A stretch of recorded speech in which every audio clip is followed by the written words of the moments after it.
Hi friends, welcome to delicious feast. வாங்க, இன்னைக்கு நம்ம என்ன பார்க்கலான்னா ரத்த பொரியல். வீடியோவை ஸ்கிப் பண்ணாமல் பாருங்கள்.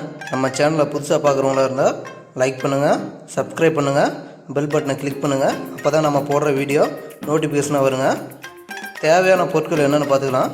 ரத்தம் 1, நீங்கள் வேணும்னா ரத்தம் எவ்வளோ எடுக்கிறீங்களோ அதுக்கு தேவையான அளவு போட்டுக்கோங்க. இஞ்சி பூண்டு பேஸ்ட்டு சிறிதளவு, ஒரு பெரிய வெங்காயம், கருவேப்பிலை, பச்சை மிளகா 2 நம்பர், வர மிளகா. குழந்தைங்களுக்காக ஃபஸ்ட்டு பண்ணுறதுனால மிளகா கம்மியாக போட்டுக்கிட்டோம். பச்சை மிளகா நிறையா போட்டுக்கோங்க, நல்லாயிருக்கும். நல்லெண்ணெய், தூள் உப்பு சிறிதளவு, தேங்காய் அரைமுடி, கொத்தமல்லி தழை, கொத்தமல்லி தூள் சிறிதளவு. வாங்க எப்படி ரத்த பொரியல் செய்கிறதுன்னு பார்க்கலாம்.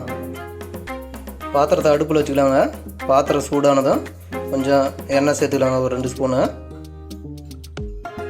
எண்ணெய் காஞ்சதும் நம்ம நறுக்கி வச்சுருக்கிற வெங்காயம், பச்சை மிளகா, கருவேப்பிலை, வரமிளகா எல்லாம் ஒன்றா சேர்த்து வதக்கிக்கலாங்க. வெங்காயம் வதங்குற கேப்பில் நம்ம எடுத்து வச்சுருக்கிற ரத்தத்தை இந்த மாதிரி கையால் பிசைஞ்சிக்கலாங்க. நல்லா உடச்சி விட்டுக்கலாம். இதிலே பார்த்திங்கன்னா உப்பு போட்டிருப்பாங்க, அதனால் உப்பு பார்த்துட்டு போட்டுக்கோங்க. நல்லா ஃபுல்லாக கட்டியாக இல்லாமல் நல்லா உடச்சி விடணுங்க. வெங்காயம் நல்லா வணங்கி வந்ததும் நம்ம எடுத்து வச்சுருக்கிற இஞ்சி பூண்டு பேஸ்ட்டு அதில் சேர்த்துக்கலாங்க.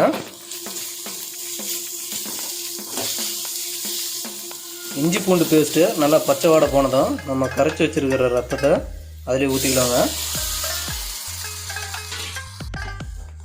பார்த்திங்கன்னா கொஞ்சம் இப்படி கிளறி விட்டுட்டே விடுங்க, இல்லைன்னா கீழே அடி பிடிச்சிக்கும்.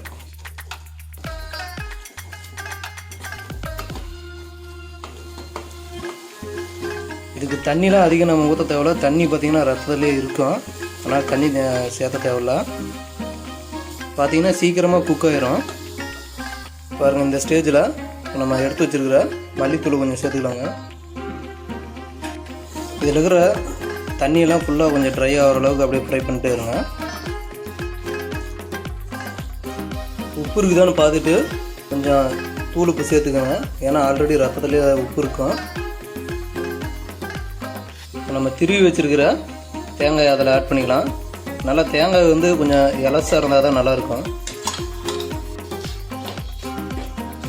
அவ்வளோதாங்க, ரத்த பொரியல் ரெடி ஆயிடுச்சு. இப்போ மேலாப்பில் மல்லித்தலையை தூவி சாப்பாட்டோடு வச்சு சாப்பிட்டா அவ்வளோ அருமையாக இருக்குங்க. காரம் வேணுன்றவங்க பச்சை மிளகா கொஞ்சம் நிறைய சேர்த்துக்கிட்டிங்கன்னா நல்லாயிருக்கும்.